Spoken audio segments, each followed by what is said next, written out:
Hello, you're watching New Vision TV News. I am Marithina Seja. This is the latest this hour. Starting off from Bundibujo District, the grave of the Rwenzururu Queen Mother, Christine Biram Kirania, who was buried in June this year, was almost washed away by floods and mudslides in the recent floods. Following her death, the rift developed within the family and the Rwenzururu leadership over where to lay her remains. One side, led by Chief Prince and Agriculture Minister Christopher Chibazanga, opted for having her buried either at Chibazinga's country home in Nyamirangara along the Kasese-Mbara Highway or on a piece of land which the government bought for the institution on Nyakabingo Hill.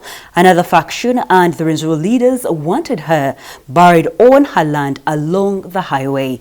Amid the bickering, Mumbere directed that she be buried in Kasese district. However, Chibazanga, arguing that he would not allow his mother to be buried disgracefully, had her body taken away to Bundibujo from Fort Portal Mines Hospital, where she was understood to have died of cancer. Now, the Prime Minister, Ruhakana Rugunda, and the Works State Minister, General Wamala Katumba, are in the district. So far, 17 people have been confirmed dead.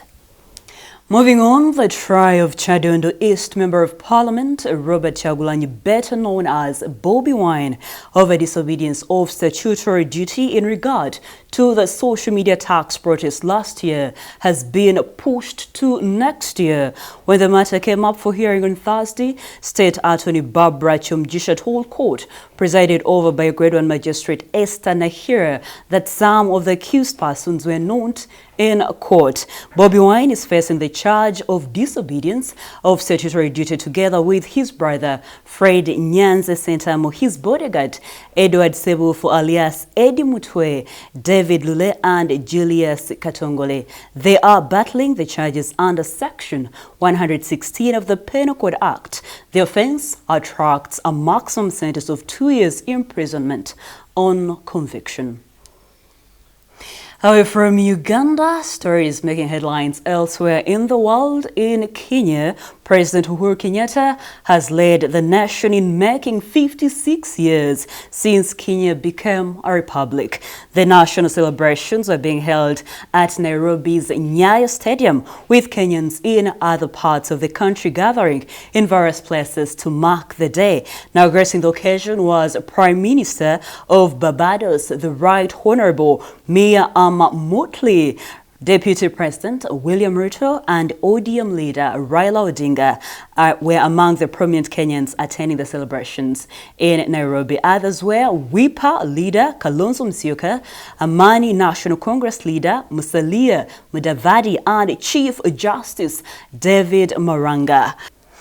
Closing off news this hour is a story from the UK. Now, Britain went to the polls on a Thursday to decide the future of Brexit in a more pre-Christmas election aimed at ending years of political deadlock and bitter divisions over the country's European Union membership.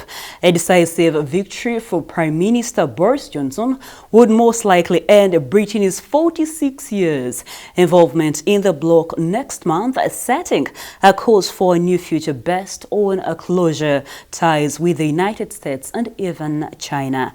But a win for the opposition could still reverse the Brexit process and give Britain its most leftist government in decades, led by veteran socialist Jeremy Corbyn, who is committed to renationalization and massive public sector spending.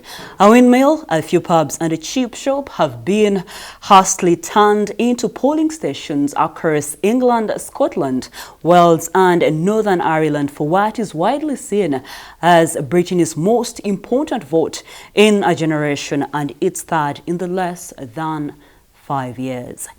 And that's all I had for you this hour. Thank you for watching. Be sure to catch my news updates and other programs here on New Vision TV by visiting our website, which is newvision.co.ug/video. You can also follow us on our social media platforms. Facebook is The New Vision, Twitter is @NewVisionY, Instagram is @NewVisionY, and our YouTube channel is New Vision TV. Catch up with me on my Twitter handle. I am Ruth, the voice. Thank you for watching.